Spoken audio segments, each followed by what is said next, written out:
Hello my friends, and welcome to Tom's Tinkering and Adventures.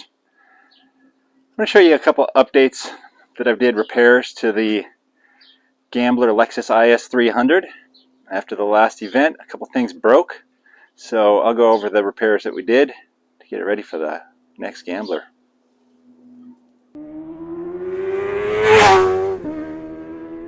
This is pretty much the worst video ever made. Napoleon, like anyone can even know that.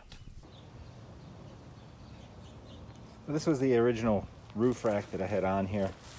Bought this at the junkyard off of another Lexus SUV, LX, whatever you call it, or I don't even know. It was like the first one I saw and looked like it was going to work, and it did work. But this is really thin aluminum, and hopefully you can see that. It was pulling out the bolts a little bit.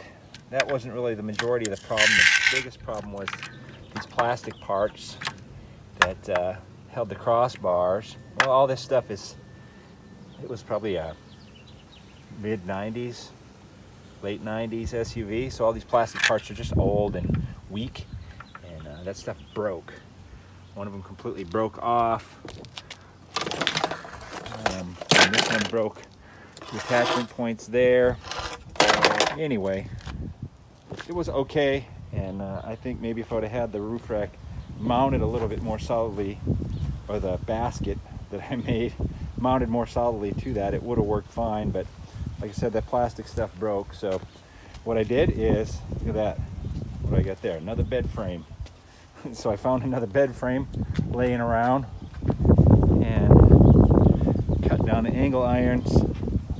I had to bend these a little bit. I just jammed them into the frame of my trailer and bent it. I had to bend it this way, and then also it curves a little bit this way or whichever way. So it's got like a compound bend in it.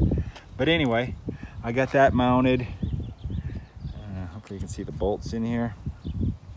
So I bolted it straight through. I dropped the headliner and I put large fender washers and lock nuts on the bottom. And then instead of having the roof rails, I just got this piece of, I don't know what this is, 3 or 4 inch wide metal. I don't know what the thickness is, maybe 3/16. Bent that a little bit, bolted that straight to this angle iron, and now that rack is not moving. So we should be good to go on this bed frame mounted to another bed frame mounted to the car. Yeah, that thing was broken in like 3 places by the end of the event, and we had to have it ratchet strapped on. And then also the skid plate broke off, the back bolts kind of ripped out, the ones that are in the bottom. So I put some new rib nuts in there, and I actually made the holes a little bit bigger, and I put large fender washers on that as well so it can move a little bit. And then I also used button head bolts so that if I'm running over rocks, the rocks should hopefully slide over the attachment points rather than ripping them out. So nothing too crazy, but we got it back up and going. And it was always going. I got the little minor things fixed, and I guess I got to start looking at what I'm going to do for the next event. I mean, it's already middle of the year-ish, so should have another event coming up in a couple months in Southern California, or if I go somewhere else. But I've got more stickers, and I don't know what else you need to do to a gambler car. Just show up. That's what you need to do. If you're interested in attending a gambler event, you don't have to build a car. You can show up with whatever you have. Just show up with a good attitude. Bring whiskey and a tow strap. All right, if you're liking my content, give me a thumbs up. Leave a comment down below. If you're not already a subscriber, please consider doing so. Thank you very much for watching. Get out there and find your adventure. Adios.